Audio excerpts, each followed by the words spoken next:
Avant de commencer, je voudrais vous remercier déjà d'être là, présent. Je voudrais aussi rendre hommage à quelqu'un qui nous a quittés, qui était parmi le groupe, Gérard Ducret. C'est le pilier, c'est un des piliers, hein, côté chrétien, qui a été très actif avec nous. On a réalisé pas mal de choses il y a une dizaine d'années sur Clichy. Voilà. Et puis, on a continué un petit peu, ce groupe a continué à vivre, à survivre petit à petit. Mais là, on a repris du souffle et on va redémarrer une deuxième fois. Voilà. J'aimerais bien appeler sa femme, Nicole Ducret, à dire quelque chose. C'était pas prévu, mais voilà. Je crois que cela tenait beaucoup à cœur à Gérard de nouer quelque chose avec nous. Merci Nicole.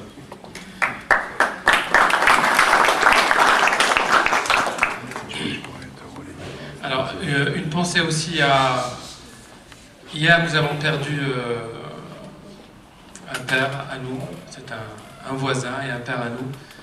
Il s'appelle Haj Suissi, décédé hier. Une pensée. J'ai promis à sa famille de faire une prière ensemble, ici. Et chacun élèvera sa prière comme il peut, comme il veut. Et voilà. Je vois Père Joseph qui arrive. J'aimerais bien qu'il soit juste à côté de nous. Père Joseph, merci. Je vais m'excuser pour le retard. Juste à cette heure, quand je ferme l'église, il y a 3 personnes qui sont venues que je m'excuse d'être en retard parce que juste à 19h, je suis allé fermer l'église. Il y a 3 personnes qui sont venues me demander de les accueillir. Donc je les ai écoutés jusqu'à maintenant. Merci bien. Merci à Père Joseph. Comme aussi, la semaine dernière, nous a quitté aussi un autre ami, Oussama, qui est membre d'association, puis aussi il est parent d'élèves, et il est aussi gardien de la ville, un des gardiens de la ville. Il nous a quitté à l'âge de 40 ans aussi, une mémoire, une prière pour lui. Voilà. C'est vrai que le vice-président me rappelle,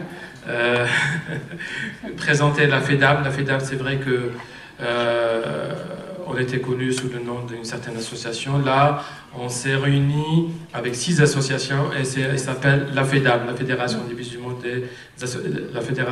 des associations quichoises.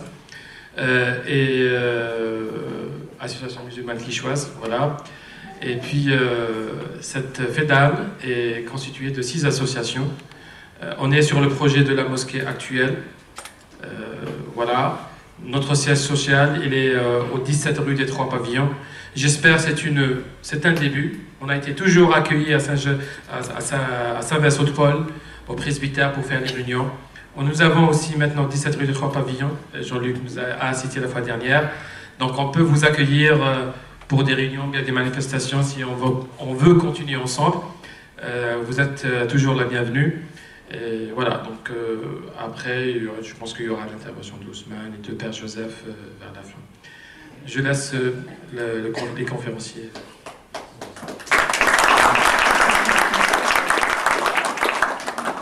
Je ne vais pas être très long, je vais juste dire, bon, je suis de la paroisse de Saint-Vincent-de-Paul, je m'appelle Jean-Luc. Je remercie Mourad de son accueil. Alors Mourad, tu parlais d'une relance, j'espère que ça va être une bonne relance.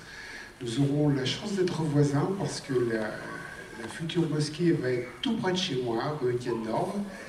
Alors j'espère bien aller y faire un tour là-bas, aller vous voir, aller vous rendre visite et continuer cette belle amitié chrétienne et musulmane. Je crois qu'on a tellement de choses à partager que ça fait plaisir quand on peut arriver à trouver le temps du partage. Et puis là, ce soir, en choisissant ce sujet-là, vous nous avez fait un cadeau remarquable. Hein, je crois que parler de Marie au moment de juste la préparation de Noël, c'est quand même un beau cadeau que vous nous faites. Alors je vais m'empresser de laisser la parole à Nasser, qui va nous faire une très belle conférence sur le sujet. Je rajouterai juste d'autres petits mots par rapport à ce que j'ai affiché là-bas sur la place de Marie dans la Bible. Juste souligner un ou deux passages parce que Marie, c'est un tellement bel exemple que ça vaut la peine d'en parler.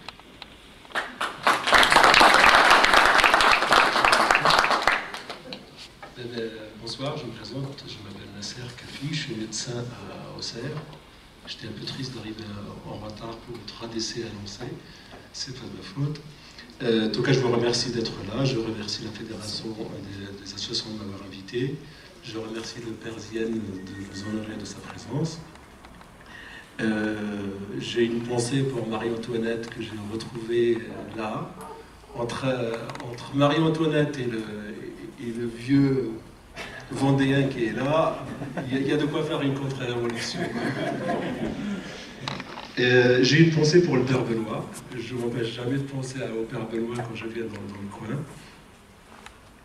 Et je tiens aussi à remercier un conseiller municipal qui était là. Ça fait depuis 2000 que je connais Clichy. Jamais ils n'ont manqué d'envoyer quelqu'un, quitte à partir après pour s'excuser. Je crois qu'il s'appelle M. Manuel Amelulou. Voilà, il vous passe ses salutations et vous souhaite joyeux Noël, dans la paix du Christ. Alors mon sujet, ce sera... j'ai bien aimé le titre que dit le Coran de Marie et de Jésus. Parce qu'il faut bien savoir ce que dit le Coran. Parce qu'il y a une grosse distance entre ce que dit le Coran et ce que disent les musulmans du Christ et de Marie. Encore plus la distance quand il s'agit de folklore. Et encore plus une distance quand on comprend mal le chrétien qui a du mal à comprendre ce que c'est que Marie et Jésus dans la Bible. Et la meilleure façon pour un musulman, c'est d'aller directement dans le Coran. Et la meilleure façon pour un chrétien, c'est d'aller directement au Coran pour savoir ce que dit le Coran. Si le musulman s'amuse à comprendre Jésus à travers ce que dit le chrétien qui a du mal à comprendre, il n'en finira pas. Et si le chrétien essaie de comprendre ce que pense le Coran de Jésus et de Marie, il va commencer par l'équation qu'il n'aime jamais, 3 égale 1, il ne comprendra jamais rien au mystère du Christ et de sa mère. Donc c'est bien qu'on parle de Marie dans le Coran. Marie, pour les chrétiens, d'ailleurs pour les chrétiens de langue française qui disent Marie, pour les chrétiens d'Orient, ils disent Mariam, comme nous, Mariam l'Arabra, Mariam la Vierge, Mariam Muqaddasa, la Sainte. Elle est la femme pieuse et humble par excellence.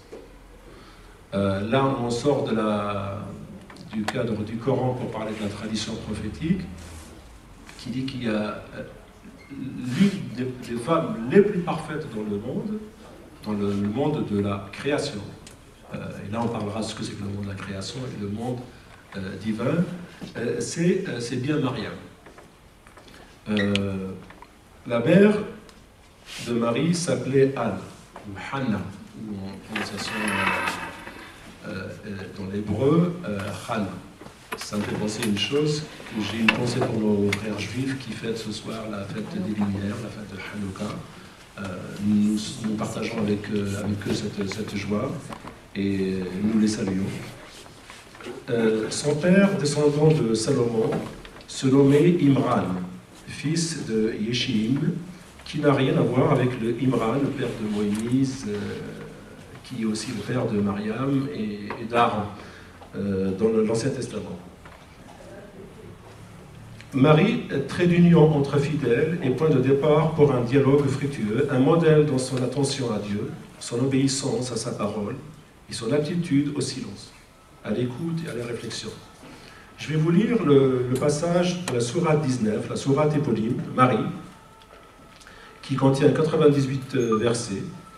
Au nom d'Allah, le tout miséricordieux et le très miséricordieux. La sourate commence par des lettres énigmatiques. Elle donne le temps déjà. on est déjà dans le mystère. La sourate commence par la lettre Kaf, c'est pas le Q emphatique, le Qof de la langue des langues sémitiques, c'est le Kaf. Le Ha, le Ya, le Yod, et le Aïn, Sad. Sad, c'est un Si, c'est un S, il y a le Sin et le Sod. Le Sod qui est plus grave que la lettre Sa. C'est un récit. Le premier verset est un mystère. Kaf, Ha, Ya, Aïn, Sad. C'est un récit de la miséricorde de ton Seigneur. Là, c'est à l'adresse de Mohammed, le prophète. De ton Seigneur envers son serviteur Zacharie. Et là, vous allez reconnaître tous les épisodes de ce que vous vouez à la Vierge Marie dans la tradition chrétienne. Là, il commence par, dans le récit, c'est-à-dire, il y a une cohérence entre la manière de citer l'événement et l'événement lui-même. On commence déjà par un mystère pour parler d'un mystère.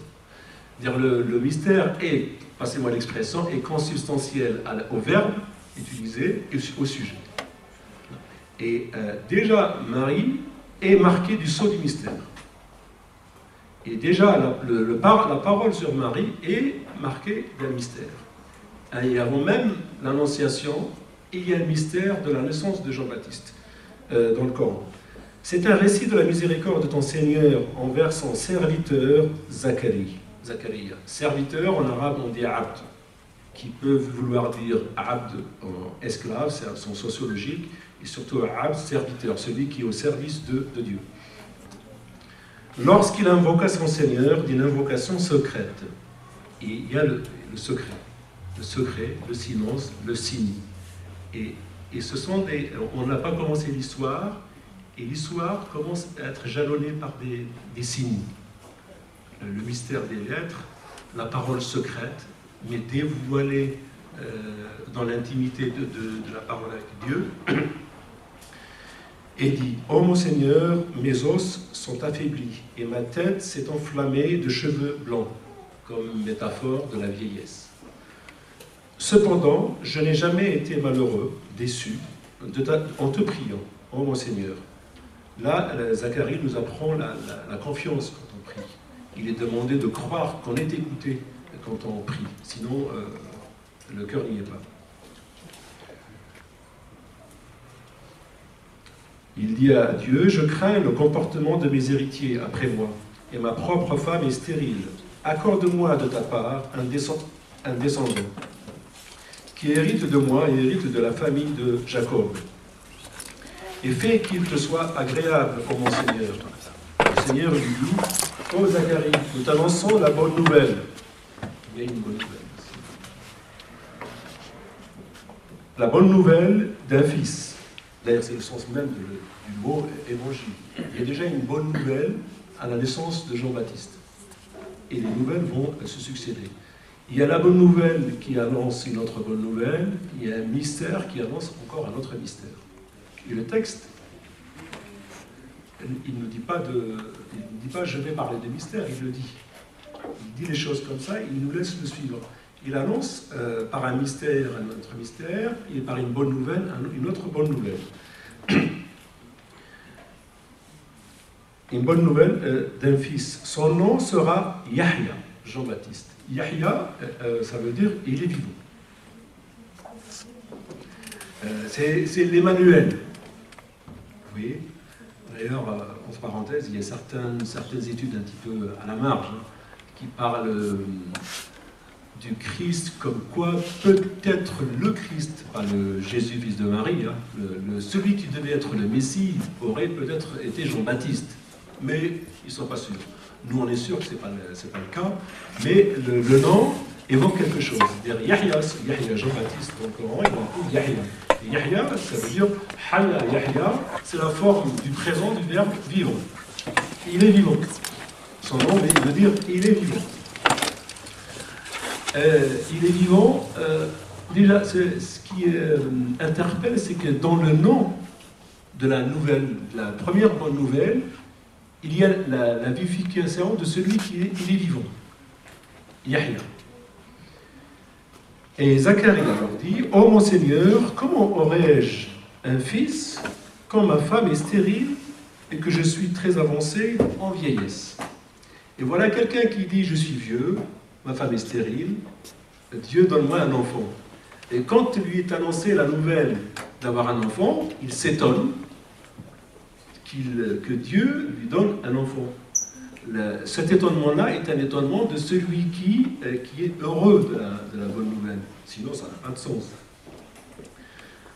Il dit, ô mon Seigneur, dit Zacharie,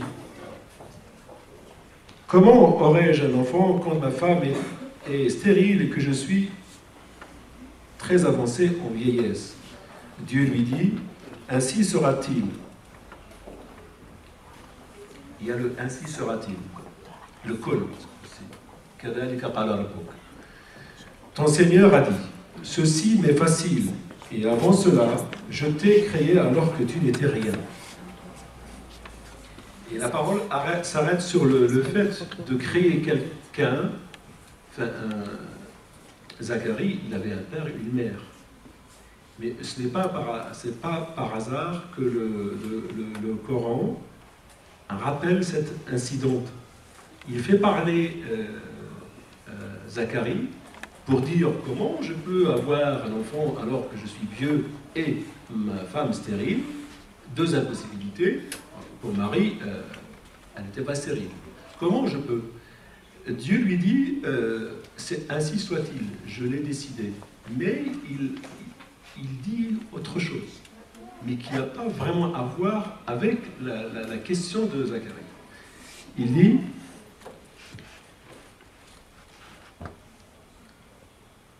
ceci m'est facile, et avant cela, je t'ai créé alors que tu n'étais rien. Là, le texte est en train de préparer quelque chose qui va arriver. Zacharie demande à Dieu, ô mon Seigneur, accorde-moi un signe.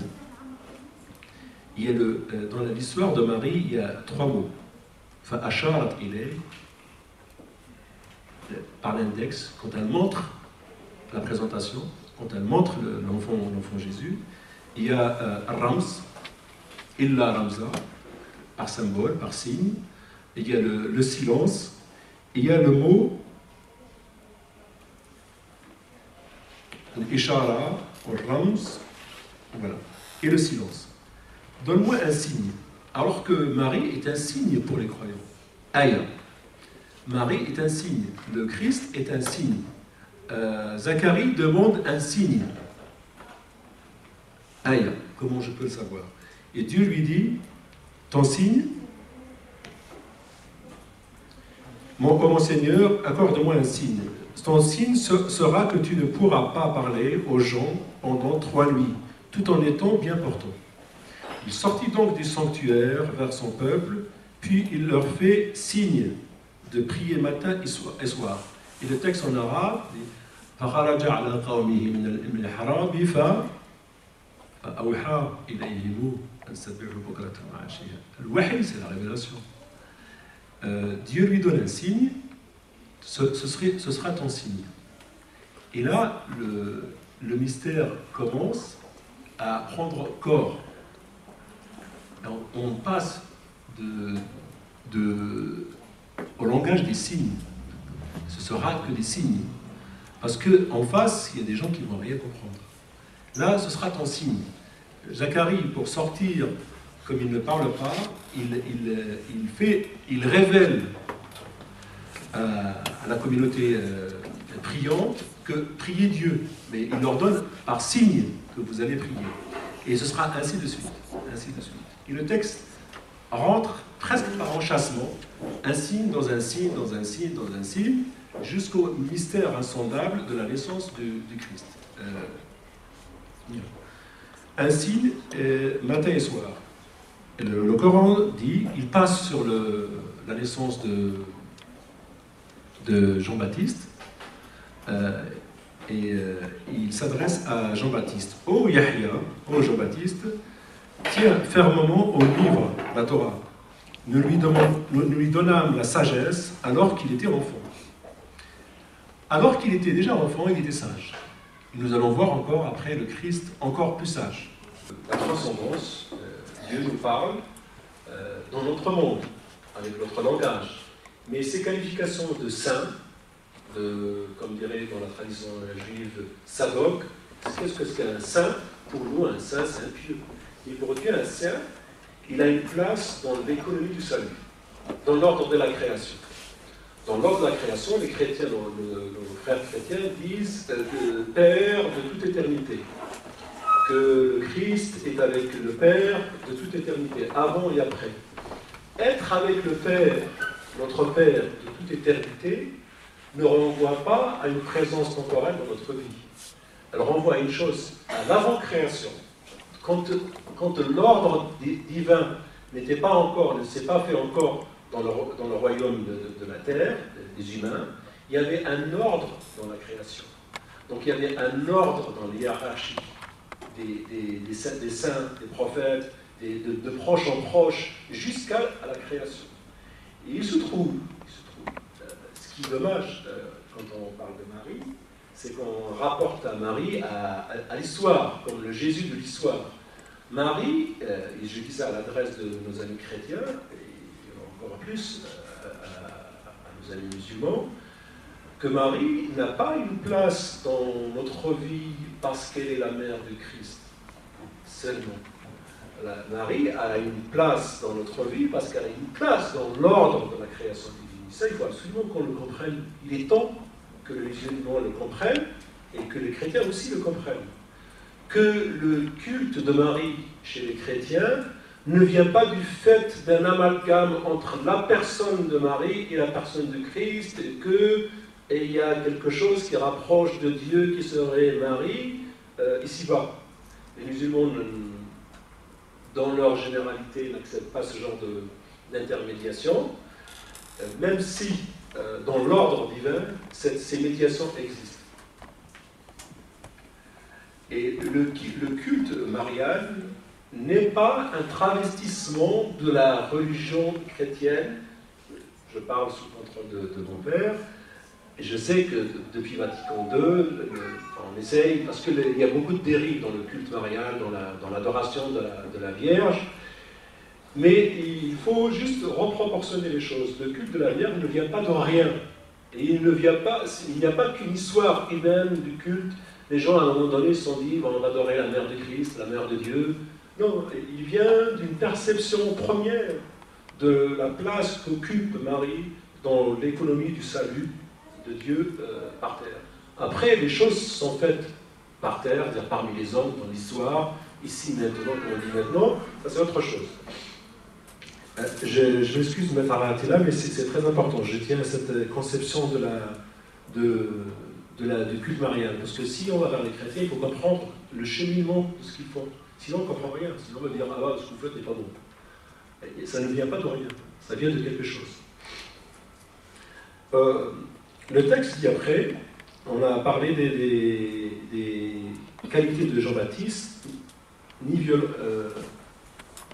reviens, et dévoué envers son père et mère, il ne fut ni violent ni désobéissant. Que la paix soit sur lui le jour où il naquit, le jour où il mourra, assassiné. Jean-Baptiste, et vous connaissez l'histoire, et le jour où il sera ressuscité. Là, ça renvoie à ressuscité vivant, parce qu'il est vivant, il n'y a rien. La résurrection dans le Coran, qu'est-ce que c'est que la résurrection? Est-ce que c'est la résurrection des âmes, du corps et des âmes? C'est un autre sujet.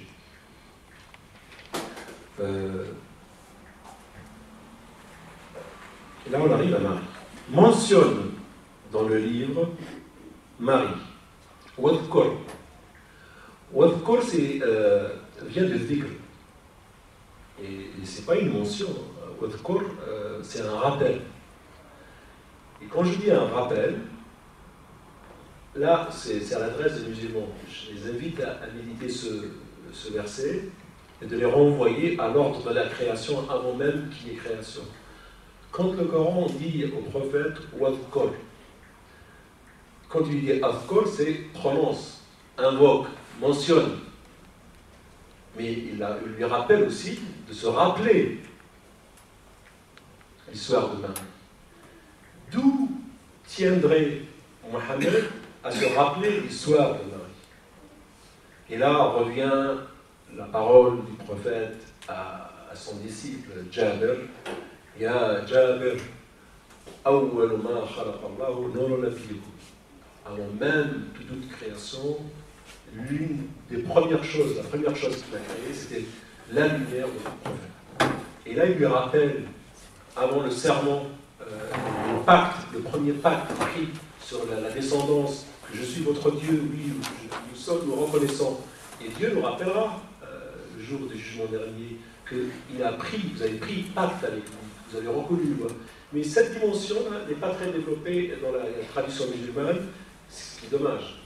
Si on veut comprendre beaucoup de choses sur la place du prophète de l'islam dans l'islam, c'est là. Et si on veut comprendre ce qu'est le mystère du Christ dans la religion chrétienne et pour nos frères chrétiens, il faut passer par là. Il lui dit, rappelle-toi, comme il lui dit, mentionne dans le Coran, Marie, quand elle se retira de sa famille en un lieu vers l'Orient, elle mit entre elle et eux un voile. Mystère encore, voile, signe. Nous lui envoyâmes notre esprit, Gabriel, qui se présenta à elle sous la forme d'un homme parfait. Elle dit, je me réfugie contre toi, auprès du tout miséricordieux. Et elle ne dit pas auprès de Dieu, mais auprès du miséricordieux Ar-Rahman. Si tu es pieux, sous-entendu, tu ne m'approcheras pas. Il dit, je suis en fait un messager de ton Seigneur pour te faire don d'un fils pur. Gabriel lui dit, en fait, je ne suis pas un homme. Je suis le messager de Dieu pour te faire don d'un fils pur. Et là, elle lui répond dans le texte, comment aurais-je un fils? Et là, ça me rappelle la parole de Zacharie. Mais on est préparé dans l'histoire. On est préparé. Comment aurais-je un fils quand aucun homme ne m'a touché et je ne fus point de mauvaises mœurs? Il dit, ainsi sera-t-il. Et lorsqu'il ainsi sera-t-il, c'est pareil. Et ceux qui ont fait de la rhétorique sémitique reconnaissent certaines choses, des motifs qui reviennent et qui s'articulent l'un à l'autre. Ainsi sera-t-il. Cela m'est facile à Dieu. Et ce qui est marrant, ce qui est passé dans l'expression, là, c'est Dieu qui parle. Il reprend la parole, c'est pas dans le texte. Il dit, cela m'est facile. Pour Dieu, c'est facile. Cela m'est facile, dit ton Seigneur, et nous ferons de lui un signe, encore, parce que le Christ est un signe de Dieu, un signe pour les gens et une miséricorde de notre part. Marie, qui se réfugie auprès du miséricordieux de peur de cet homme qui vient vers elle, aura un fils pur qui sera signe, qui sera une miséricorde. Voilà. S'il y a quelque chose qui, dans le Coran, revient tout le temps, le Christ était miséricorde. Aussi bien dans la foi, dans sa façon de prêcher sa foi, que dans sa façon d'approcher la loi. Le fameux, le Shabbat est fait pour l'homme, ce n'est pas l'homme qui est fait pour le Shabbat. C'est-à-dire que il est vrai qu'il n'est pas venu changer un iota de la lettre, de l'esprit de la lettre, mais on ne tue point pour un texte. Comme un texte, aussi sacré soit-il, ne peut pas devenir un cadastre. Le Christ dit, il sera miséricordieux, aussi bien dans sa façon de révéler la foi que dans la législation. Et ce qui est connu, dans la tradition musulmane en tout cas, et dans la tradition chrétienne aussi, c'est qu'il était venu pour enlever le joug qui était sur les enfants d'Israël. Et d'alléger certaines pratiques dans la loi juive qui avait tendance à oublier l'esprit du texte pour s'accrocher à la lettre. Et bien, c'est écrit comme ça, c'est comme ça. Même si derrière, il doit y avoir mort d'homme, le texte le dit. Alors que dans la tradition, toutes les traditions, en tout cas dans la tradition musulmane, la vie est plus sacrée que la Kaaba. Et moi, pour avoir fait le pèlerinage cette année, j'ai vu des gens presque mourir pour toucher la Kaaba, ce qui est désolant. Sachez une fois, vraiment rentrer dans votre tête, quelle que soit votre perception du Coran, du texte, la vie d'un homme, sa fierté, son honneur, sa liberté, est plus sacré pour Dieu que la Kaaba. C'est plus sacré. Un être vivant est plus sacré que la Kaaba. Je suis... Voilà,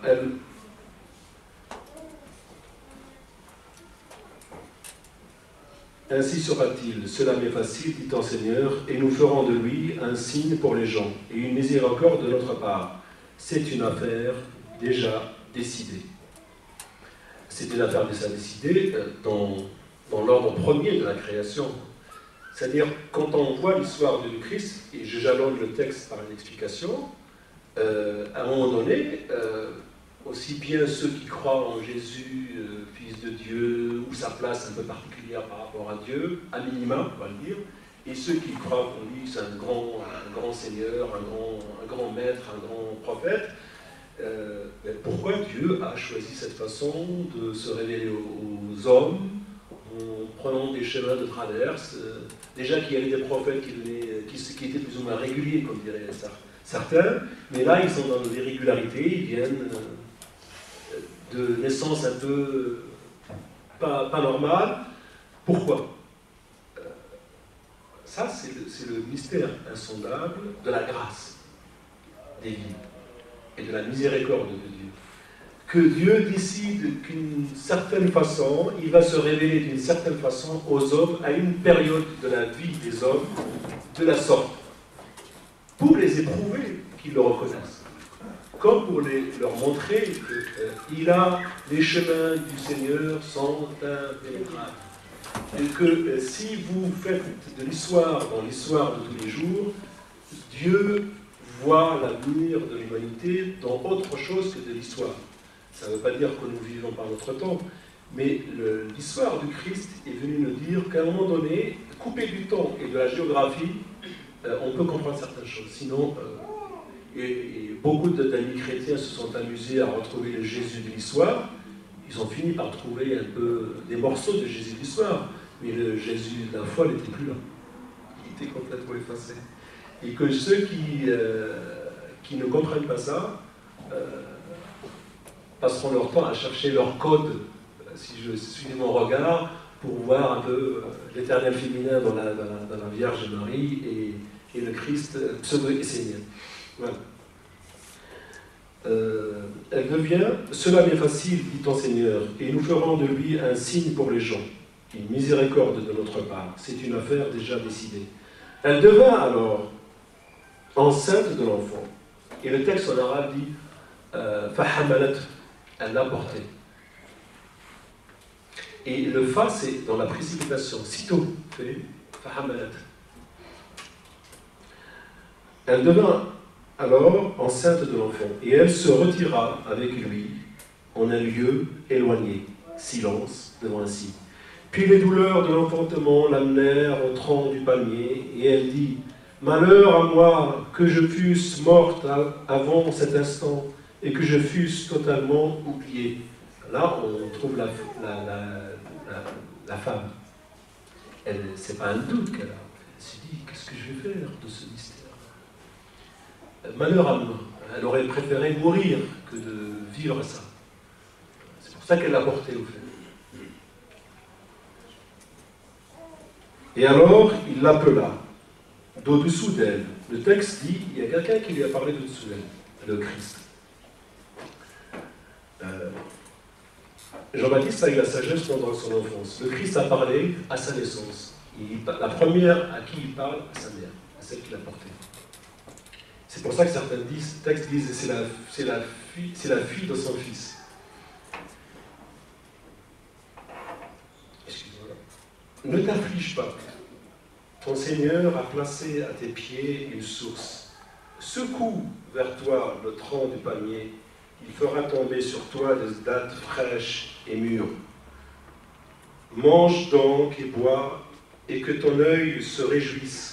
Si tu vois quelqu'un d'entre les humains, dis-lui, assurément j'ai voué à un jeune au tout miséricordieux, je ne parlerai donc aujourd'hui à aucun être humain.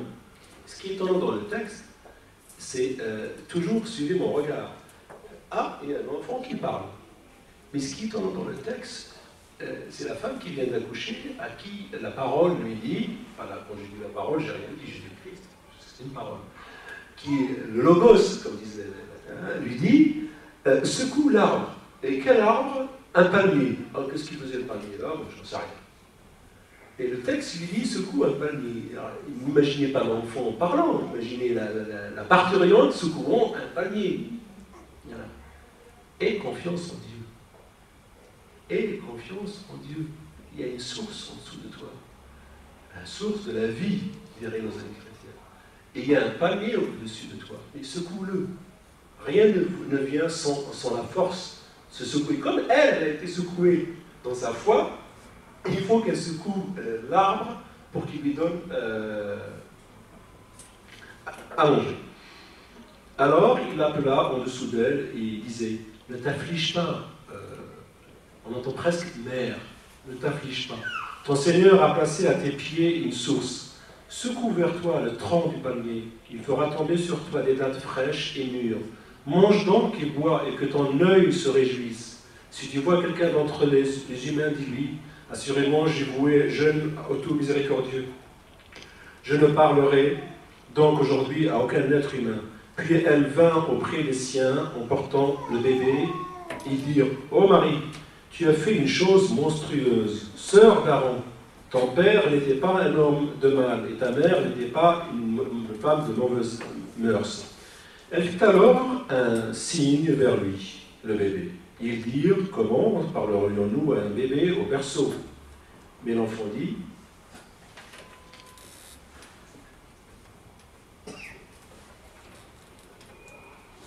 je suis vraiment le serviteur de Dieu. Il m'a donné le livre et il m'a désigné prophète. Où que je sois, il m'a rendu béni et il m'a recommandé tant que je vivrai la prière et l'aumône et la bonté envers ma mère. Il ne m'a fait ni violent ni malheureux. Et que la paix soit sur moi le jour où je naquis, le jour où je mourrai et le jour où je serai ressuscité vivant. Tel est Jésus, fils de Marie, parole de vérité, dont il doute. Et le texte finit par parler du Christ dans le Coran. Qu'est-ce que le Christ, pour finir? Le Christ est une des figures les plus éminentes que le Coran propose à la foi des croyants, à côté d'Abraham et de Moïse. Sa figure est des plus fascinantes, car associée à l'image de la foi tranquille, du serviteur soumis, car son nom est chargé de splendeur et de mystère. Ce qu'est le Christ dans le Coran, il est le Messie, Al-Masih Isa ibn Maryam. Il est le Messie. C'est-à-dire que la première des choses, le Coran reconnaît la messianité du Christ.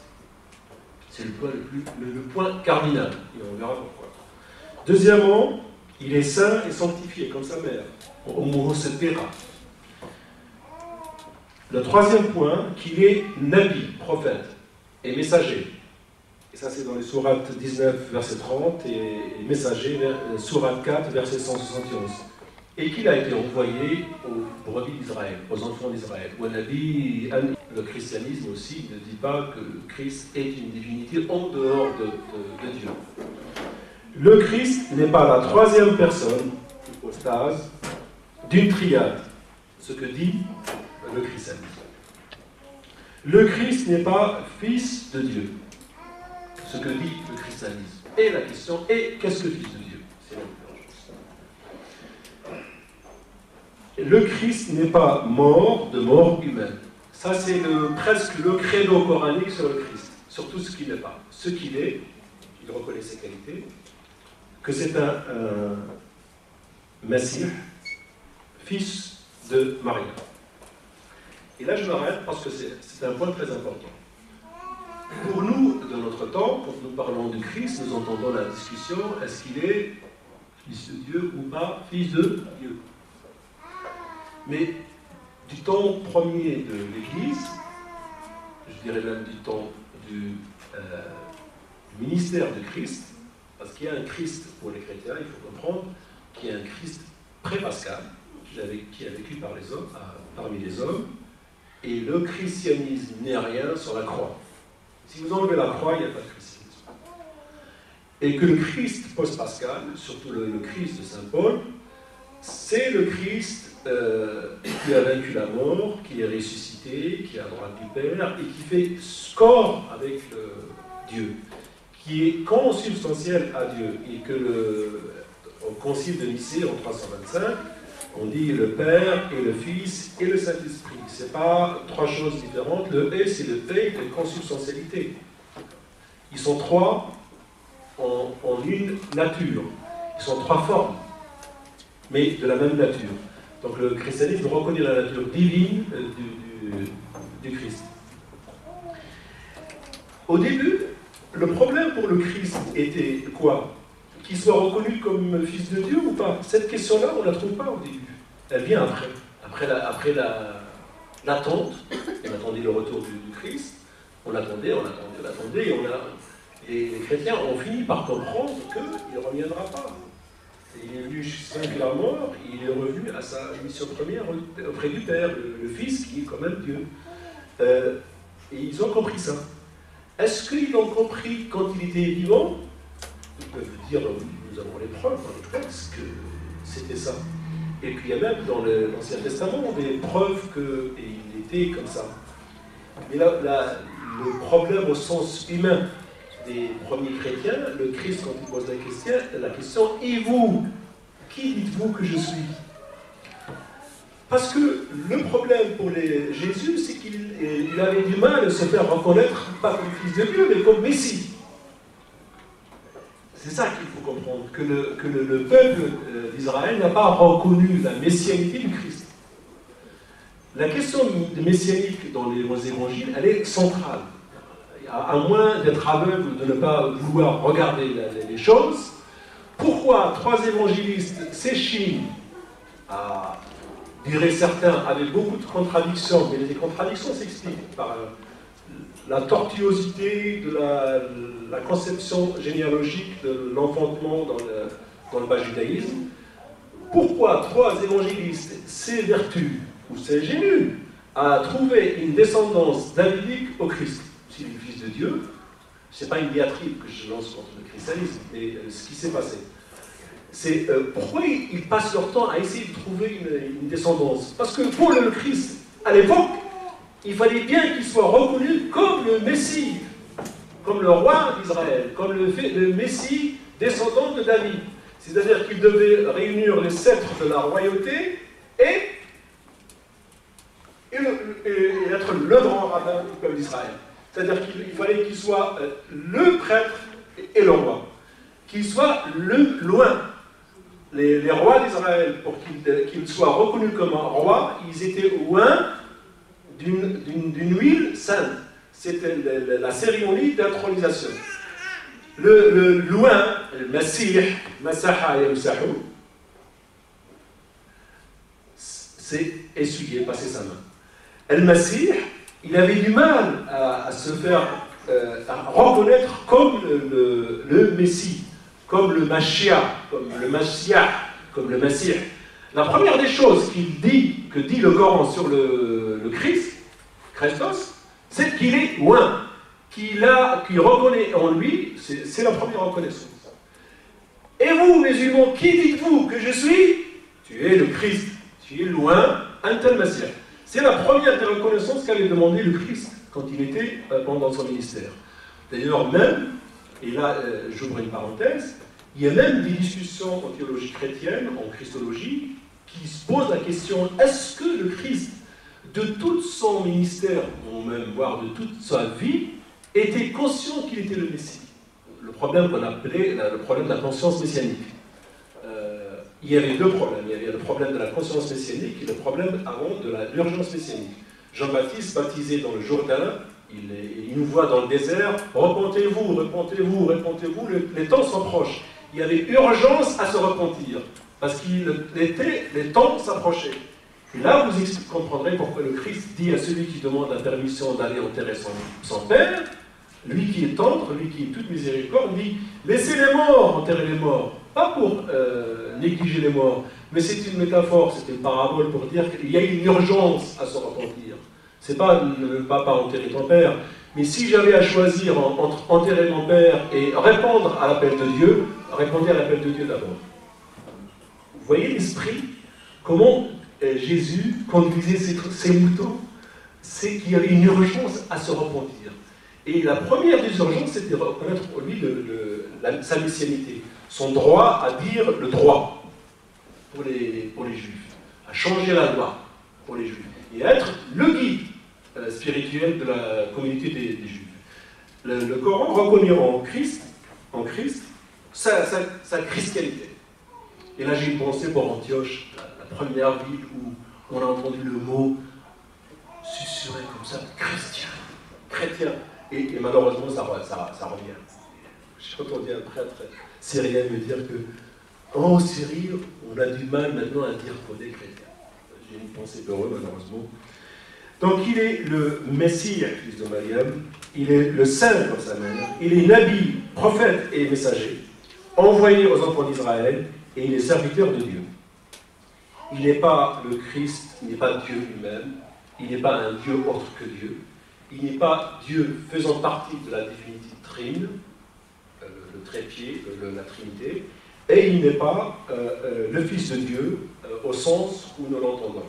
Fils de Dieu, je laisserai ça après à la discussion, ce que ça veut dire Fils de Dieu, qu'est-ce que nous entendons par Fils de Dieu, et quelle est la limite de l'entendement coranique de la notion de Fils de Dieu, jusqu'à quel point la mentalité d'un musulman peut comprendre la filiation de Jésus à Dieu. Parce qu'il n'est pas fils de Dieu, mais ça veut dire quoi, fils de Dieu? Il y a un verset dans le Coran qui dit Rahman. Là, il ne dit pas Dieu, il ne dit pas Allah, il dit Rahman, comme Marie.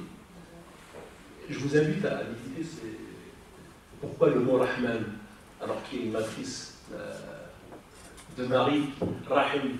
En face d'une matrice, il y a un Rahman.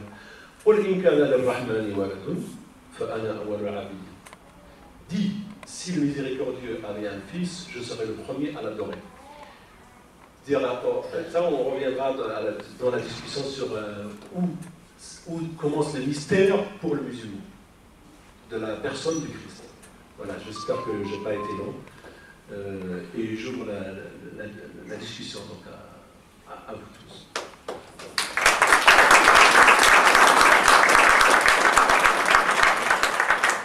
Merci Nasser de ce bel éclairage. Effectivement, c'est des textes qu'on ne connaît pas beaucoup. Et nous, on ne les connaît pas non plus. Et je crois qu'on aurait besoin de s'y repencher nous aussi pour bien comprendre. Je voulais vous évoquer un petit peu, j'ai mis quelques textes là-bas dans la Bible pour dire un petit peu ce qui est dit de Marie dans la Bible. Il est dit assez peu de choses finalement de Marie dans la Bible. On rappelle dans les évangiles, bien sûr, on rappelle l'épisode qu'on vient de relater, qui est l'Annonciation. On parle aussi dans la Bible de la naissance un petit peu particulière de Jean-Baptiste, mais on parle aussi dans la Bible, alors ça c'est une chose qui n'est pas à propos de Marie, qui est la visitation de Marie. C'est-à-dire que Marie, quand elle apprend qu'elle va avoir un enfant, elle apprend aussi de la part de Gabriel que sa cousine Élisabeth est enceinte. Et Marie, dans sa grande générosité qui la caractérise, la première chose qu'elle fait, c'est se mettre au service de sa cousine. et elle va aller rejoindre sa cousine pour l'aider pour l'accouchement. Et je vous ai mis le texte parce qu'il y a cette très très belle salutation d'Élisabeth qui, quand Marie arrive, l'enfant tressaille en son sein et elle lui dit « Comment se fait-il que la mère de mon Seigneur vienne jusqu'à moi ?» Et on peut le dire à propos de la visitation, parce qu'à la suite de cette très belle salutation d'Élisabeth, Marie va faire une prière d'action de grâce. Et pour ceux qui sont familiers des psaumes, cette prière d'action de grâce, qu'on appelle le Magnificat, on a repris le nom latin, est un splendide résumé des psaumes. C'est la preuve que Marie était quelqu'un de très très très pieux et qui devait avoir sans cesse dans la bouche les paroles des psaumes. Et cette action de grâce lui coule naturellement, comme si elle récitait tous les psaumes qu'elle avait pu réciter depuis toute sa vie. Et c'est une très très belle prière que nous chrétiens nous aimons bien dire souvent. Et puis, je voulais souligner aussi cet autre passage que j'aime beaucoup, moi, parce qu'il nous dit, là encore, la piété de Marie, il nous dit l'efficacité de la prière, et il nous dit la façon de prier. C'est à l'occasion du premier miracle de Jésus. Le premier miracle de Jésus, c'est aux noces de Cana. Marie et les apôtres et Jésus ont été invités à des noces. Et là encore, attitude remarquable de Marie, elle est comme d'habitude et comme toujours qu'elle nous est présentée, elle est tournée vers les autres. Et tout de suite, elle se rend compte que les mariés vont manquer de vin. Et manquer de vin pour faire la fête, pour célébrer un mariage, c'est pas possible. Alors Marie, avec une confiance extraordinaire, se tourne vers Jésus et lui fait cette simple prière. Ils n'ont plus de vin. Alors là, je voudrais souligner cette prière parce qu'elle est tellement belle. Marie ne donne pas de grosses explications, elle ne demande pas à Jésus fais quelque chose. Non, elle n'intime aucun ordre à Dieu. Et ça, quand on aimerait tellement dire à Dieu ce qu'il faut qu'il fasse, Marie ne le fait pas, elle. Marie, elle se contente simplement de dire à son fils, il y a un problème.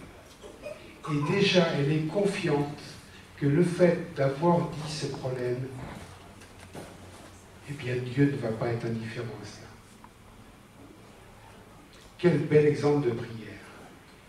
Et là, le texte pousse encore un peu plus loin parce que Jésus lui répond d'une façon qui semble brutale. Il lui dit, « Femme, que me veux-tu? Mon heure n'est pas encore venue. » Ça semblerait être une fin de non-recevoir. Une espèce de manière de dire, « Tu me déranges, c'est pas le moment. » Et je voudrais là encore souligner quelle serait votre attitude si Dieu, à une de vos prières, vous répondait « Mais non, c'est pas le moment ». Je crois que vous seriez très vite découragé et que vous n'oseriez pas y croire plus que ça. Eh bien, Marie, non. Et c'est là qu'elle est la force de la prière de Marie. C'est qu'elle, Marie, elle croit jusqu'au bout. Et malgré cette réponse, elle va se tourner vers les serviteurs et leur dire « Faites tout ce qu'il vous dira ». Et je crois que là, on a un exemple merveilleux de ce qu'est la prière. Il ne faut pas se contenter de prier, mais il faut y croire jusqu'au bout. Et il faut être prêt à faire tout ce qu'il vous dira en réponse. Être prêt à attendre le miracle, quel qu'il soit quand il viendra. Et ça, Marie nous donne un exemple de prière merveilleux que je vous invite à suivre.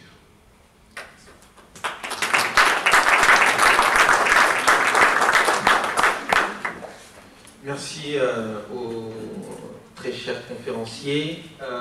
Avant de vous donner la parole, parce qu'on s'est dit que la meilleure des conférences, c'est de la consommer à travers des questions et à travers le verbe et le discours sincère de nos deux conférenciers. Je crois qu'il y a beaucoup de choses à dire. Alors, mais avant de vous donner le micro, j'aimerais quand même appuyer l'importance de cette rencontre, car je pense qu'on ne se rend pas vraiment compte de la nécessité pour les uns et les autres, chacun ayant sa foi particulière, la nécessité de cette rencontre, parce que c'est en rencontrant l'autre, souvent, que l'on arrive à mieux se connaître et à mieux approfondir sa foi. Et que l'objectif en réalité des hommes de foi n'est pas de se convertir les uns les autres, bien au contraire, c'est d'être cohérent et d'apprendre la cohérence. Et en réalité, en tout cas ce que nous avons essentiellement compris de vos deux interventions, il y a l'idée de l'espoir, premièrement, l'idée de la patience, de la persévérance, mais il y a l'idée aussi que l'on peut changer, que l'on peut évoluer, que l'on peut se transcender. En réalité, le miracle, aussi bien dans la Bible que dans le Coran, que nous enseigne la naissance de Jésus et la venue de Jean-Baptiste, c'est que face à l'impossible, tout est possible. Et qu'en réalité, il y a toujours de l'espoir, malgré les ténèbres qui peuvent, à un moment donné, nous envahir durant la nuit. Et l'aube, toujours, naît comme par miracle, par le Verbe de Dieu qui toujours est présent. Et c'est ce que, en tout cas, nous a enseigné l'islam au moment de la mort du prophète, alayhi salam. Le prophète est mort, et que celui qui l'adorait sache qu'il est mort. Mais que celui qui adore Dieu sache que Dieu est toujours vivant et ne meurt jamais. En tout cas, c'est la leçon que nous tirons, et nous savons qu'à travers ces discours que vous venez de nous tenir, nous pouvons peut-être, à travers notre union entre chrétiens et musulmans, là où certains aimeraient diviser, aimeraient faire en sorte que chacun se recroqueville dans son petit coin, dans sa petite certitude, en pensant que Dieu seul est à lui, alors que Dieu est à tout l'univers, face à ces gens qui voudraient nous diviser, eh bien, nous espérons montrer ce miracle que non, malgré la différence des conceptions, il y a la relation de la foi en Dieu qui fait que nous sommes tous un. En tout cas, c'est ce que j'espère nous allons apprendre. Et je vous laisse la parole. Alors, ce qu'on avait dit, c'était qu'on a jusqu'à à peu près... quelle heure? Que ça s'accorde. Voilà. En fait, on a jusqu'à 9h30. Bon, si vous avez faim, il y a de bons repas là-bas, mais franchement, on a envie de se nourrir de vos propos. Alors, on demande à ce que chacun et chacune puisse prendre la parole pour que chacun puisse le faire. Bon, on vous donne pour vos interventions 3 minutes. À tout casser, peut-être 4 minutes, parce que c'est pas évident de prendre la parole. Et puis, comme ça, on fera en sorte de faire partager le micro. Voilà. Oui.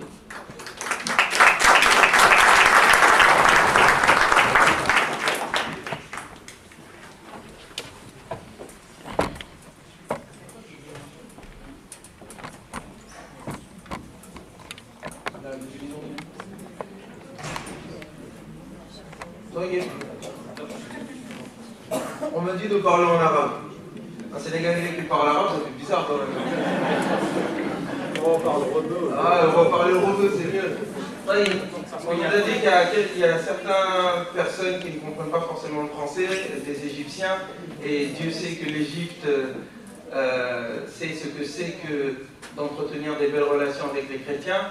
وقيل لي أن أتحدث باللغة العربية خلال دقيقتين والعفو نسألكم لأننا نحن فرنسيون ولا نتحدث جيدا بالعربية لكن سأترجم لكم قليلا مما قيل ألا إن في القرآن وفي الإنجيل بعض الصور لمريم ولعيسى عليه الصلاة والسلام يكون عبرة لنا والذي نستطيع أن نأخذ من كلماتهم هو أولا أن القرآن يؤيد ويصدق مسيحية النبي عيسى عليه الصلاة والسلام وكان هو المشكلة الأولى بينه وبين قومه والقرآن يؤكد أن عيسى عليه السلام هو المسيح وهذا أولا لابد أن يتأكد لأن كثير من النصارى المسيحيين أو كثير من المسلمين لا يعرفون ذلك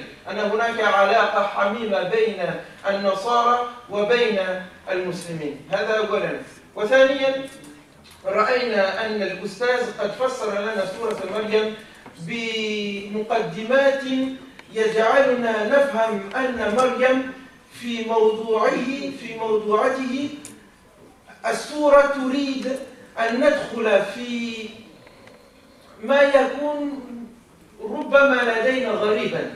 أولا ذكر رحمة زكريا إنه كان ينادي الله خفيا، وبعد ذلك يأتي ملك لا نعرف هذا الملك، وبعد ذلك يشير، وبعد ذلك تذهب مريم إلى مكان شرقية، بل مقدمات تلو مقدمات تريد أن نفهم أن الغيب الذي نجده خلال قصة عيسى ليست غريبا، لأنه من آمن بالله وآمن أن الله قد خلقه من تراب أو من لا شيء يستطيع أن يصدق أن عيسى قد ولد من أم بغير أب، وهذا ليس بغريب.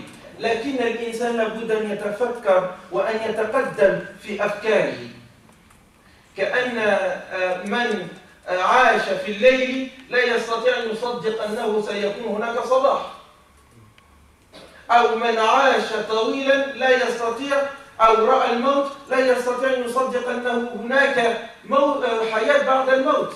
فكذلك من آمن بالله ربا آمن بالليل أن بعد الليل صباح يستطيع أن يصدق أن بعد الحياة وبعد الموت حياة أخرى، وأن عيسى ابن مريم يستطيع أن يولد من غير أب، وهذا ليس بغريب. هل هذا مفهوم؟ Revenons maintenant en langue française. Si jamais on pourrait nous dire qu'ils ne sont pas très intégrés ces gens-là, ils parlent plusieurs langues. Bref, en tous les cas, on va faire passer le micro. Je voudrais voir au moins 2-3 mains ici pour me débarrasser du micro. Ah. Quelque chose m'a intrigué pendant l'intervention de monsieur... excusez-moi.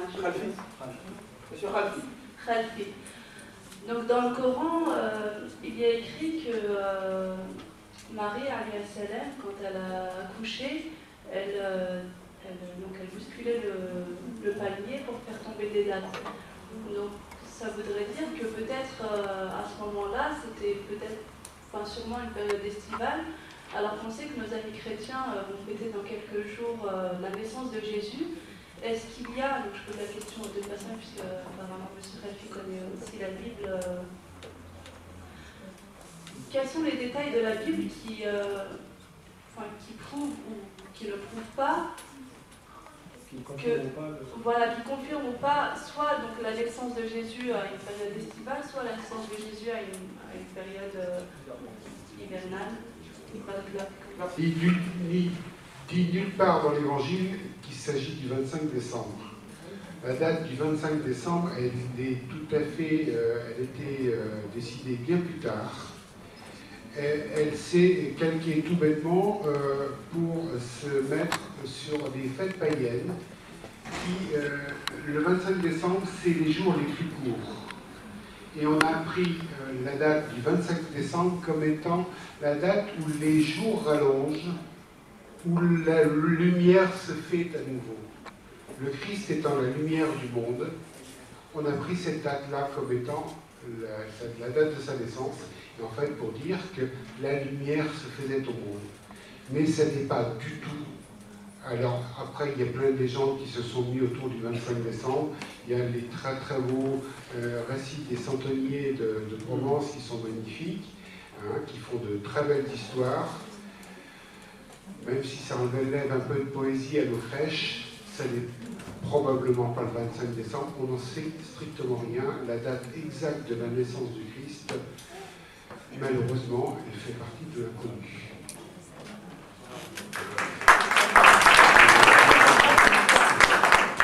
Déjà qu'on avait du mal à croire au Père Noël.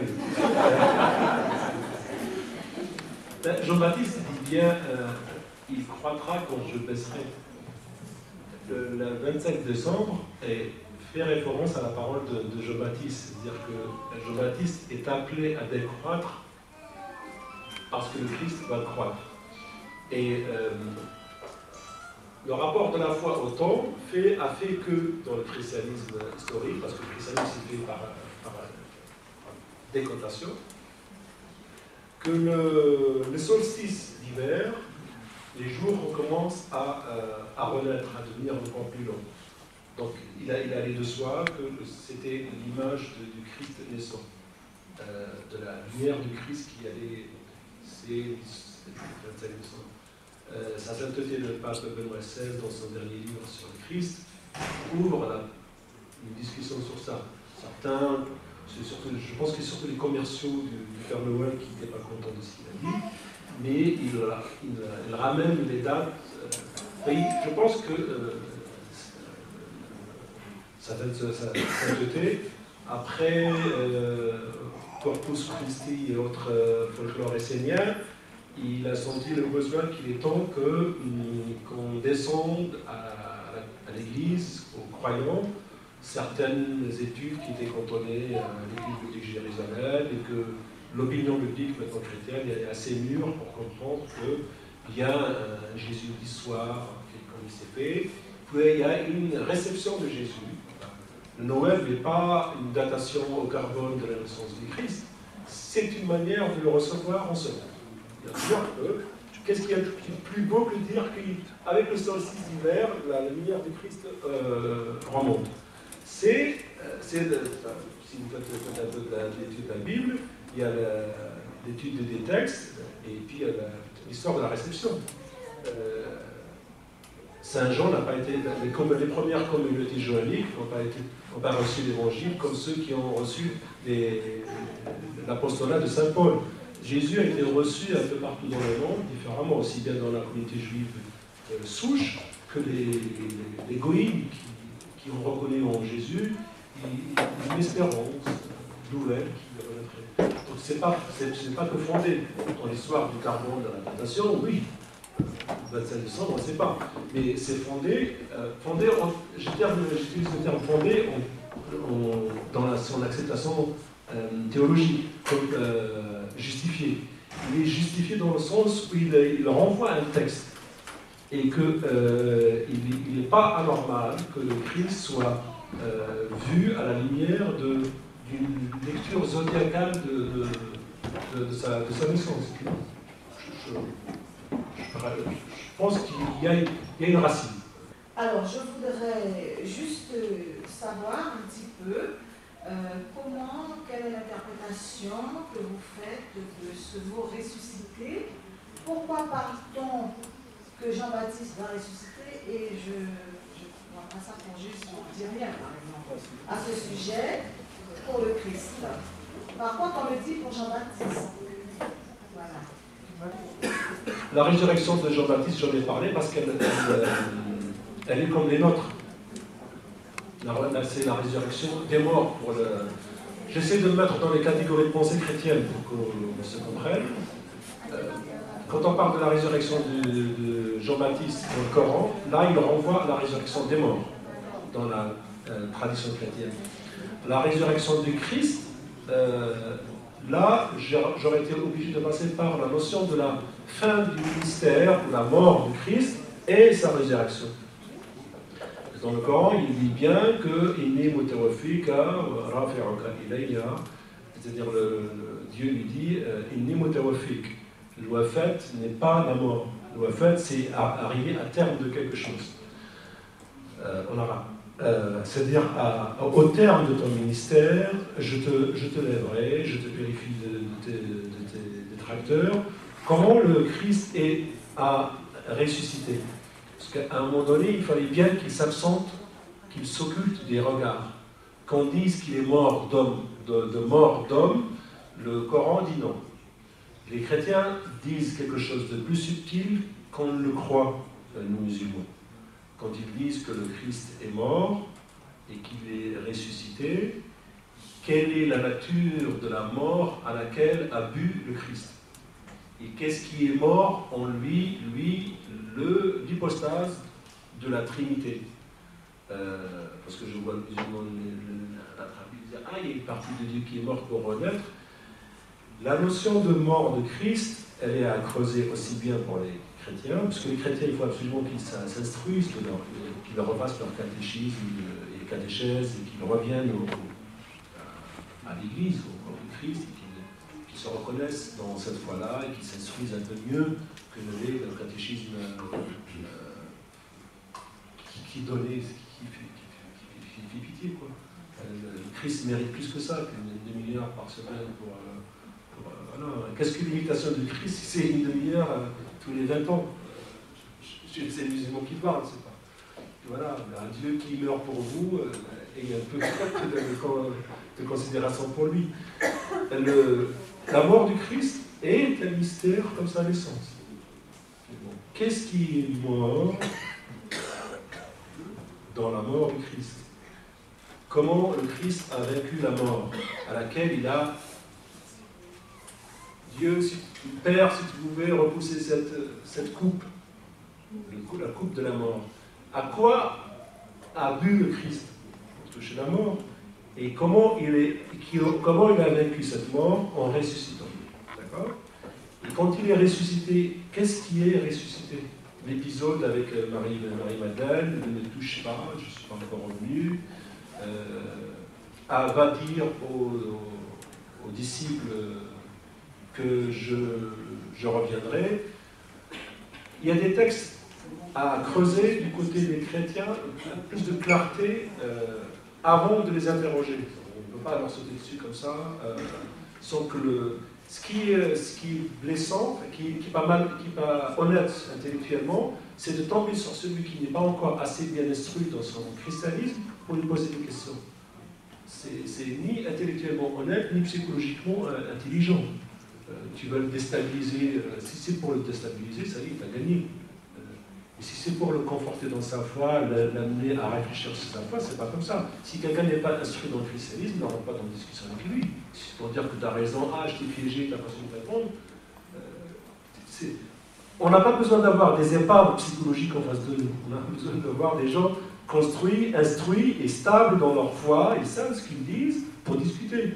Ce qui serait malheureux, c'est de commencer à parler du christianisme, alors que ce n'est pas le christianisme, c'est ce que disent les chrétiens du christianisme. Il est chez mon père, dans les sources des pères fondateurs de l'Église, des premiers pères.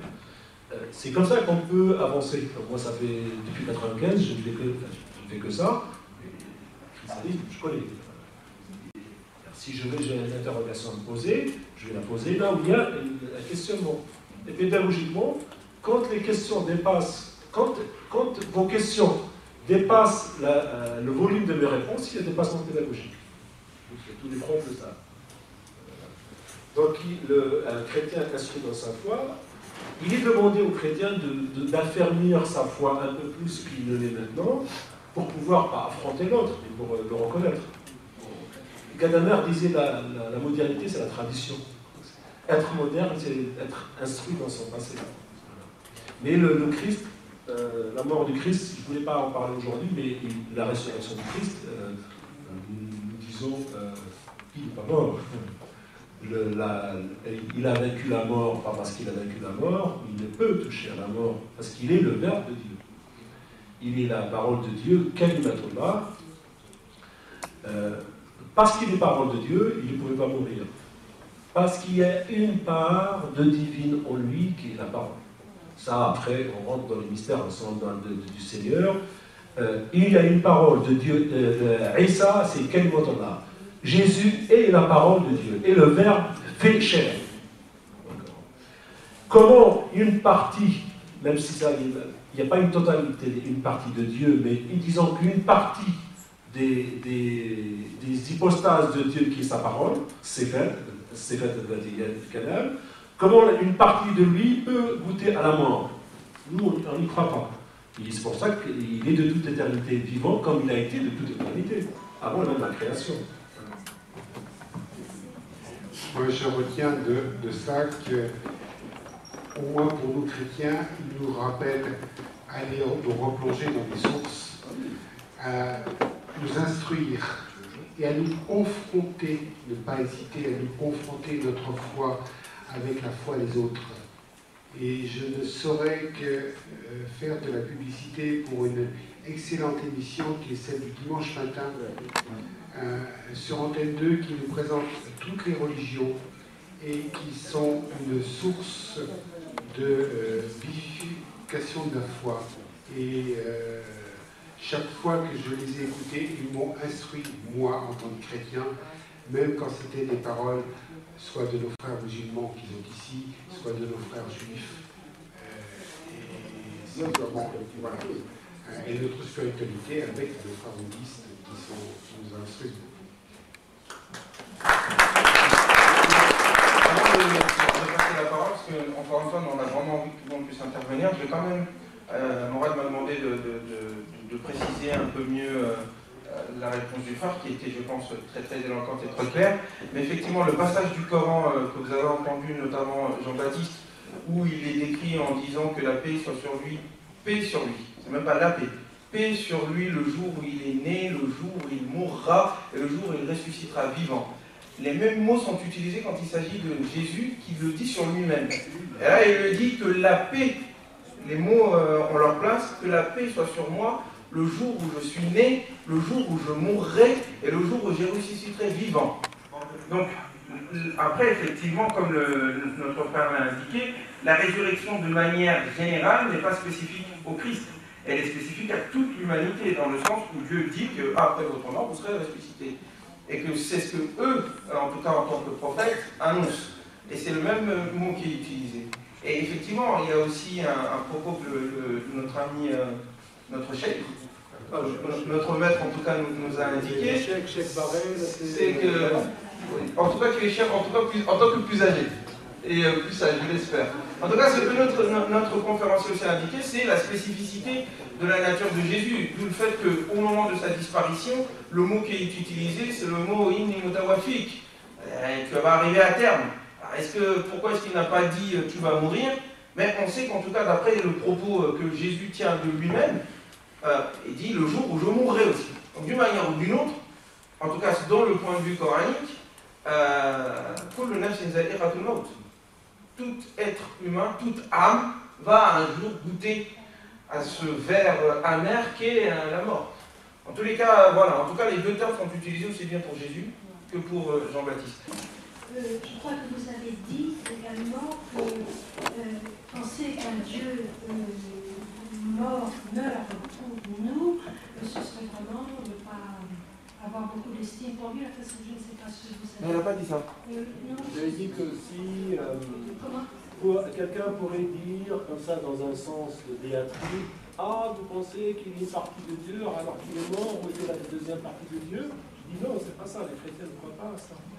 J'ai invité des musulmans à comprendre ce qu'ils entendent, ce que le chrétien entend par il est mort et il est ressuscité, et ça, et le fait qu'il est une des parties de la Trinité, trois hypostases, mais de même nature. Oui. C'est-à-dire la tendance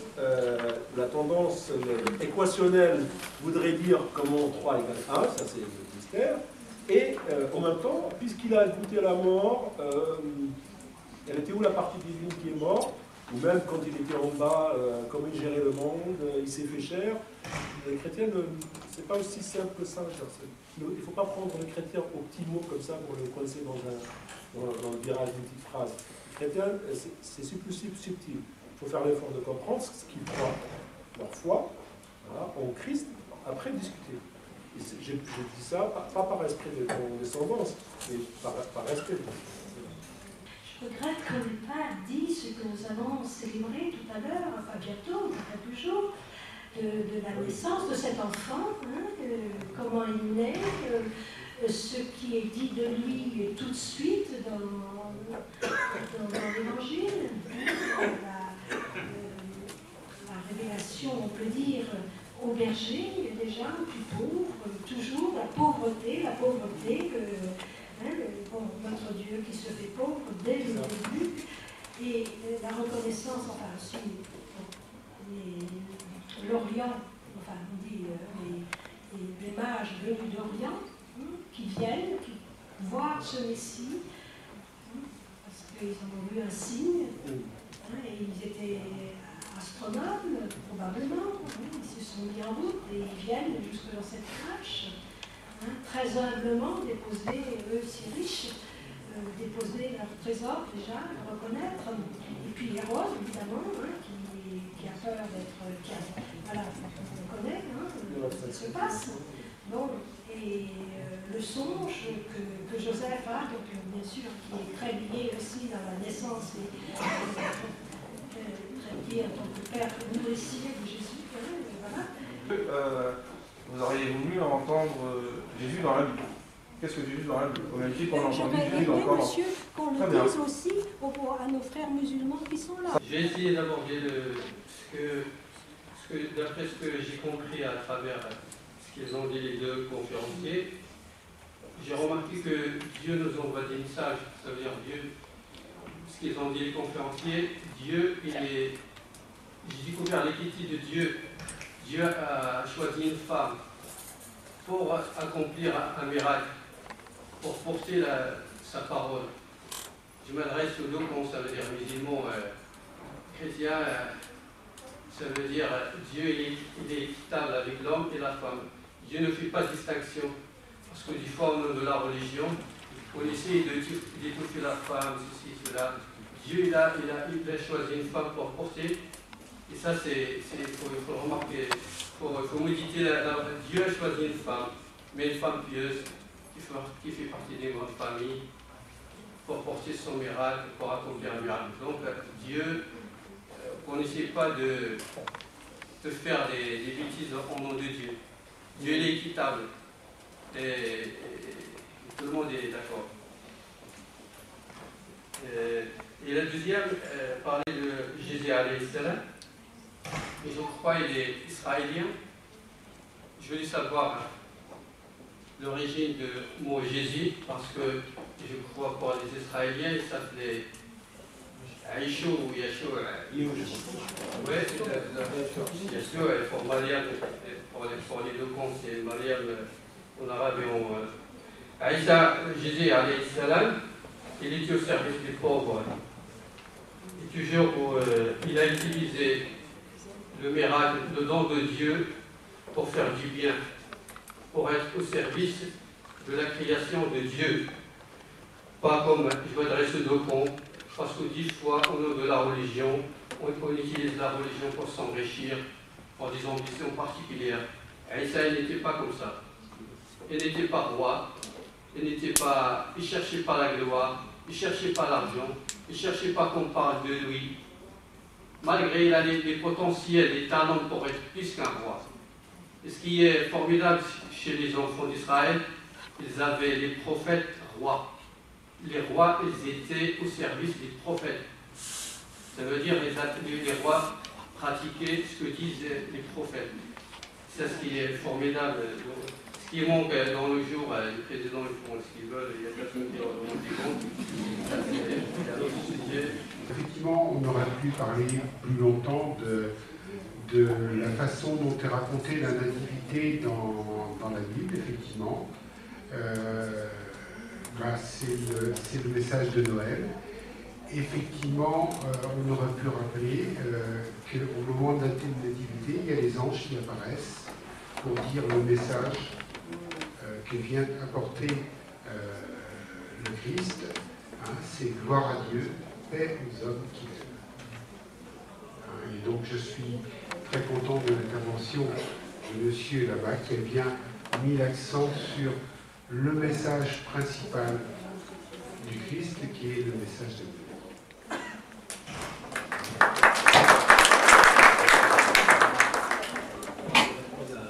La dame qui m'a parlé du Christ, vous aurez demandé de parler du Christ dans le Coran.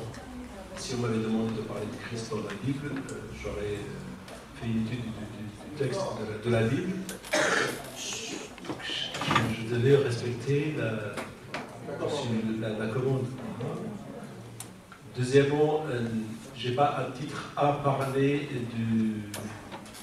du Jésus dans la Bible, sauf si on me le demande sous un œil superviseur. C'est tout.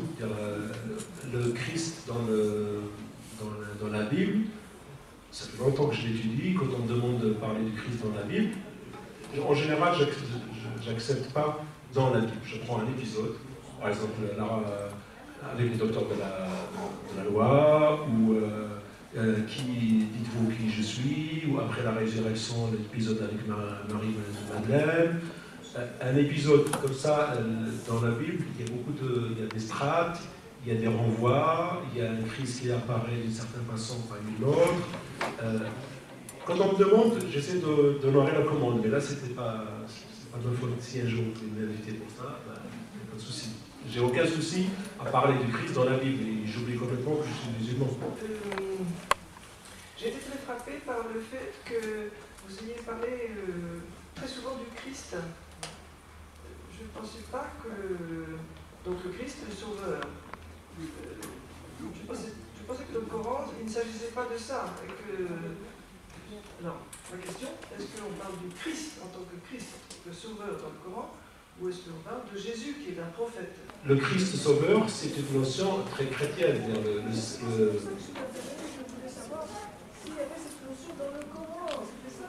Ah oui, non, mais j'ai compris. Je voulais faire un préambule. C'est-à-dire que, intellectuellement parlant, la notion de salut, de la mission du salut dans le judaïsme, dans le christianisme, elle va au-delà de ce que nous entendons par le salut et l'économie du salut.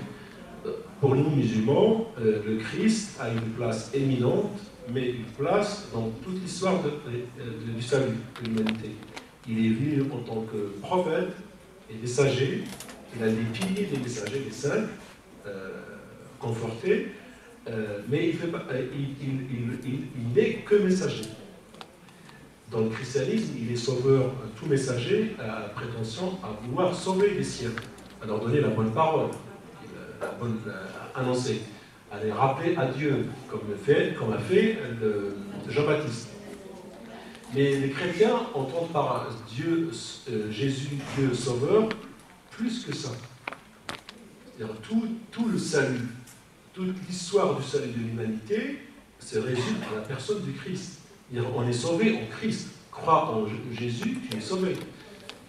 Dans la religion musulmane, là je parle de religion, dans la religion musulmane comme dans la religion juive, le salut vient par la foi et par la loi. L'observance de la loi et par la foi. Quand vous posez la question à un juif, nous on croit, quand on croit, on est sauvé.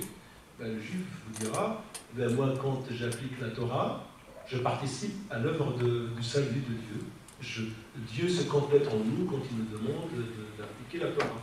C'est presque notre réponse, mais pour les chrétiens, c'est différent. Il faut croire en Jésus. Si on ne croit pas en Jésus, on n'est pas sauvé. Il est vrai que Jésus, dans un évangile reconnu comme apocryphe au Jean 24 de saint Thomas, il dit la phrase suivante, une phrase où on reconnaît bien que c'est un maître à minima. Quand on ne reconnaît pas qu'il est prophète ou qu'il est Dieu, à minimum c'est un maître. Il dit ceci, si la chair procédait de l'esprit, ce serait une merveille. Si l'esprit procède de la chair, ce serait une merveille de merveille. Mais moi, je m'étonnerais de ceci, comment la grâce a habité notre pauvreté. Il change complètement de perspective. C'est là où on reconnaît en lui le maître. Pour les christianismes, c'est autre chose le salut. Je ne sais pas moi de le dire, il n'est pas dit comme ça dans le Coran. Mais dans le Coran, il fait partie de l'histoire du salut. On n'est pas sauvé coraniquement si on ne croit pas en Christ. Si je vais résumer. Alors. Mais pour les chrétiens, ça ne s'arrête pas là. Ce n'est pas une question de reconnaître la messianité, la prophétie et la messagerie de Christ. Non, reconnaître en lui qu'il résume l'histoire du salut, que Dieu s'est fait en lui et qu'on renaît en lui. Si on ne croit pas ça dans le credo chrétien, on n'est pas chrétien. C'est la différence. Mais nous reconnaissons en lui qu'une partie de l'histoire du salut faite pour les hommes s'est réalisée en lui. Et qu'on n'est pas croyant quand on ne croit pas à sa messianité, c'est-à-dire à son histoire du salut. C'est la différence. C'est une grosse différence. Tout à l'heure, le verset j'ai pas bien compris en fait la traduction. Et vous avez dit que Rahman ici, ça vient de Rahim, donc c'est pas Allah, alors qu'il y a d'autres versets qui parlent aussi d'Allah. Et je voudrais comprendre en fait la traduction, parce que ici j'ai compris, donc il y a en fait une ambiguïté à ce niveau. Et voilà. La traduction c'est dit, si Dieu avait un fils, je serais des adorateurs. Et quand j'ai parlé de Rahman, la traduction exacte, dans le texte, ça va de soi. Parce que la première lumière, c'est quand il dit le prophète dans le verset, c'est pas le prophète de l'histoire qui parle, le prophète de la première création. Parce qu'il ne peut pas être le premier des Awwal Abidin, puisqu'il est né en 571, historiquement. Vous voyez comment l'histoire se perd dans la parole qui en dehors de l'histoire. Et réfléchissez à ça.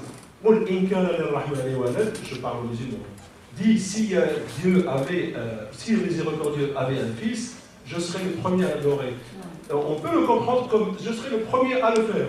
Non, j'aurais été le premier à le faire. Dans l'ordre de la création. Parce qu'il y incombe à lui d'être le premier des adorateurs de Dieu. Le premier. S'il y avait quelque chose de l'ordre de la servitude de Dieu, le premier à le faire, ça aurait été le prophète. Et dans l'ordre avant même de l'ordre de la création, encore plus dans ce monde. Et quand j'ai parlé de Rahim, j'ai renvoyé à la racine trinitaire du mot Rahman. En face d'une histoire d'enfantement, il y a l'évocation de Rahman. Je ne reviens pas sur certains traducteurs nominalistes quand ils disent le matriciant pour dire le miséricordieux. Non. Mais une langue arabe trinitaire, elle a une richesse qu'on ne trouve pas ailleurs. Reconnaissez que dans le mot Rahim, il y a aussi le haram comme le marah. L'arabe est ainsi fait. Le premier mot donne la tonalité matérielle de la chose. Le deuxième mot donne le mot concept. Et le troisième mot donne l'abstraction. Entre un rahim qui est réceptacle de quelque chose un utérus, c'est un utérus. Il ne devient sujet à une magnificence que lorsqu'il est porteur. Et au-delà de l'abstraction, je parle linguistiquement, de Rahman, on projette Rahma, qui est dans les entrailles d'une mère, l'Allahu arhamu bil-abdi min ummi. Dieu est encore plus clément, miséricordieux avec son serviteur que sa mère. Et là, c'est un jeu de mots sur le mot Rahim. C'est-à-dire, s'il y a quelque chose qui est matriciant, s'il y a quelqu'un qui doit être clément, c'est bien la mère avec son enfant. Eh bien, Dieu est, entre guillemets, plus maternel avec vous, plus clément, plus simplement, plus miséricordieux que vos mères avec vous-même. C'est juste pour une invitation à revenir sur l'étymologie de la racine des mots, pas pour donner une certaine lecture du verset, non. Le texte est clair. Et il y a une négation du fait qu'il y ait un fils à Dieu. C'est dit, s'il avait un fils, je serais le premier adorateur. Et comme il ne l'a pas fait, là on revient au syllogisme très aristotélien, c'est la phrase restrictive, la conditionnelle restrictive. Ça, pour les gens qui ont fait de la logique, savent comment on fait la contraposée de la négative restrictive. C'est une façon de dire non. On n'adore pas en la personne de Jésus un fils de Dieu.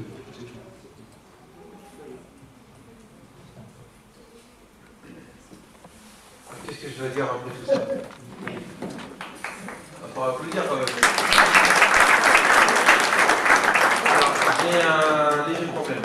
Alors, il y a des questions, hein. Il y a un monsieur qui me fait comme ça, lui je me susurrer des mots dans l'oreille qui me font que je vais être celui qui va être le plus méchamment traité ici, parce que je vais devoir mettre fin bientôt à notre débat. Bah, si c'est pour alors, manger, oui. Apparemment, il y en a qui ont besoin de nourriture spirituelle. Hein. Non, ça faut pas. Plus que l'autre. Il faut laisser après. Alors, maintenant, le problème, on va quand même laisser une question, une seule. Et parce qu'on a les contraintes de temps, il faut aller se restaurer, puis ensuite il faut ranger, puis on doit laisser la salle. Je suis vraiment désolé parce que je pense qu'il y a beaucoup de choses à dire. Ensuite, lui doit rentrer en Bourgogne, vous rentrez à côté, vous. Il faut habiter à Clichy, mon frère. Loger ceux que de Clichy, après je... Ah bon, on va en parler au maire alors. Bon, bref, il y a une question qui a été posée là-bas. Par rapport au nom du Christ et que c'est un sauveur, nous aussi on croit que c'est un sauveur qui viendra nous sauver. Al-Masih, الذي يأتي في آخر الزمان ويقوم بإنقاذنا. Donc c'est un point commun avec les chrétiens, les juifs et les musulmans. Au-delà, parce que certaines personnes peuvent se dire, mais pourquoi ils se rendent compte, voilà, ils vont parler, ils vont faire du blabla. C'est pas du blabla. La société ne naît que lorsque les uns et les autres nous prenons langue, lorsqu'on discute, lorsqu'on parle, lorsqu'on étale nos différences. C'est important. Et en même temps, le rôle de la FEDAC, c'était le but de mon intervention, c'est de faire en sorte qu'il y ait effectivement un centre culturel et cultuel musulman au sein de la ville de Clichy, mais qui soit un exemple pour l'ensemble de la France, qui arrive à un moment donné à dire à tous les musulmans, quelles que soient leurs différences culturelles et ethniques, nous sommes frères, qui arrive à dire à tous les hommes de foi, quels que soient nos livres différents, nous croyons au même Dieu, et qui arrive à dire à l'ensemble des habitants de la France, que vous croyez ou que vous ne croyez pas, nous sommes issus de la même société et nous avons le même projet, faire en sorte qu'il y ait plus de paix dans ce pays. Alors que les chrétiens sont encore plus chrétiens, que les musulmans sont encore plus musulmans, que ceux qui sont humanistes sont encore plus humanistes, que ceux qui sont juifs sont encore plus juifs. Chacun, en étant fidèle à sa tradition, retrouvera l'autre au bout du chemin. Voilà le message de la FEDAC.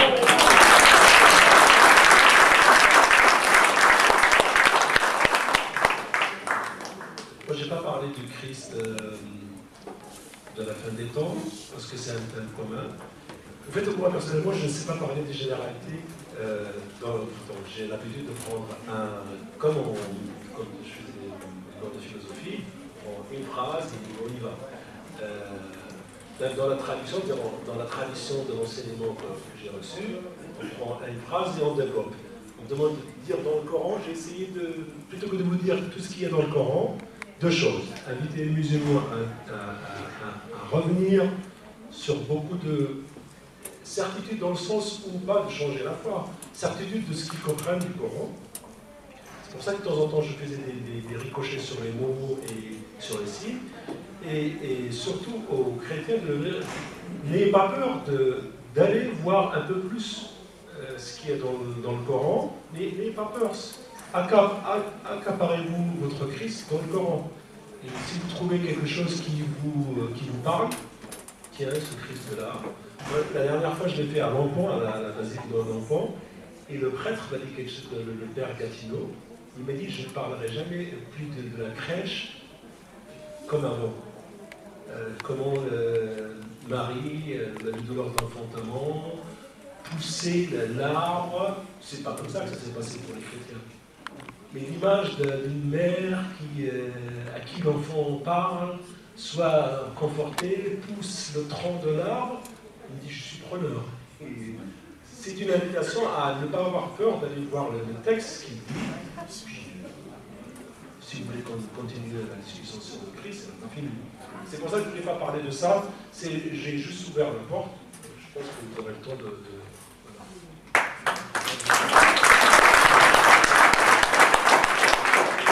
Je voudrais continuer en disant en fait ce que vous nous appelez, et je suis tout à fait preneur, c'est aller voir chez l'autre ce que nous n'avons pas vu. Et je crois que Dieu est tellement au-delà de nous-mêmes qu'il y a forcément quelque chose que nous n'avons pas vu. Et qu'aller voir chez les autres ce que nous n'avions pas vu, ça peut que nous enrichir et nous permettre de grandir un petit peu dans notre foi. Et chaque fois que j'en ai fait l'expérience, en écoutant les émissions du dimanche matin, chaque fois ma foi n'a été que plus grandie. ça ne m'a jamais fait douter de ma foi.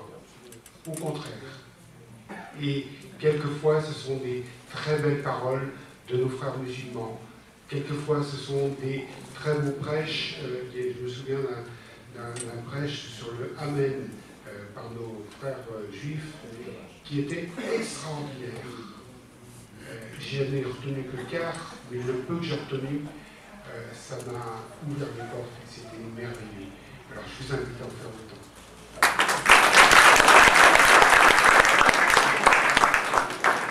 Alors, on passerait des heures et des heures à écouter, mais bon, je pense qu'il y a, on doit nourrir aussi le corps, et n'oublions pas, aussi, il y a, au sous-sol, il y a nos enfants, et nos enfants, ils sont gardés par des personnes dans un coin, et je pense qu'ils souffrent, on aimerait bien les saluer, les remercier, et les appeler ici, parce qu'il y a des personnes qui travaillent dans l'ombre, qu'on ne voit pas, mais qui nous permettent aussi d'être encore plus à l'aise ici. Je vous remercie encore. Je pense, ils arrivent... D'accord. Voilà. Voilà, que chacun donne son nom, écrit son adresse mail, qu'on puisse aussi vous contacter s'il y a d'autres... J'espère qu'on aura d'autres rencontres aussi. Et là... Alors, je ne sais pas si deux personnes ont signé ce document, mais...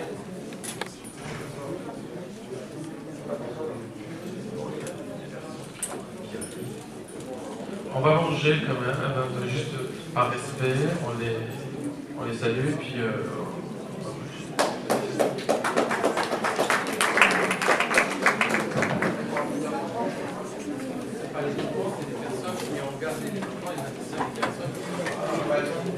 En tous les cas, on vous invite à aller manger, levez-vous, allons manger, bismillah, et faites des invocations dans toutes les langues pour notre réussite dans notre projet. Merci bien.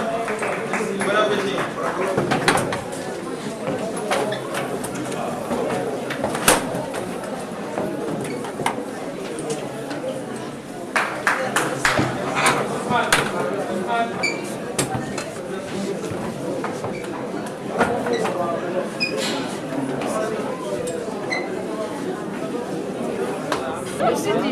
Je sais que tu fais loin, c'est du mot qui parle pas.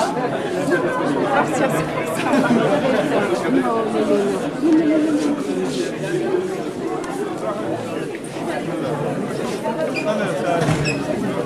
Allez.